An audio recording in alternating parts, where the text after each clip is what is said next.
দেখুন, সন্দেশখালীর পরিস্থিতি নিয়ন্ত্রণে, কিন্তু সন্দেশখালীকে সামনে রেখে বিজেপি এবং সিপিএম গুন্ডামি করতে নেমেছে। বিজেপি কোথাও, সিপিএম কোথাও। পুলিশকে আক্রমণ করা হচ্ছে।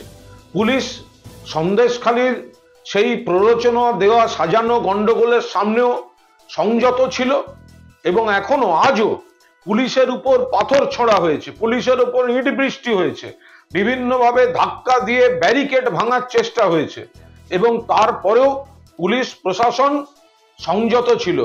সিপিএম যেন ভুলে না যায় তাদের জমানার ট্রিগার হ্যাপি পুলিশ, বিজেপি যেন ভুলে না যায় তাদের রাজ্যগুলিতে কিভাবে গুলি চলে। এখানে কিন্তু সে ঘটনা ঘটেনি। এখানে উন্মত্ত জনতা গুন্ডাগিরি করছিল।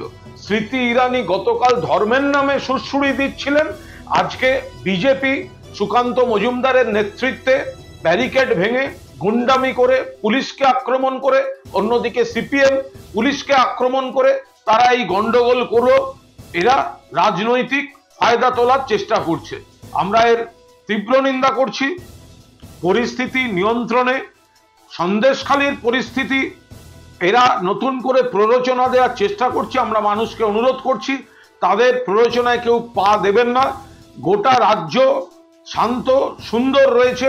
পার্টিকুলার দু একটা জায়গায় পুলিশকে আক্রমণ করে উত্তেজনা ছড়ানোর চেষ্টা করেছে এই সিপিএম বিজেপির গুন্ডারা। এইসব জিনিস প্রশ্রয় দেবেন না।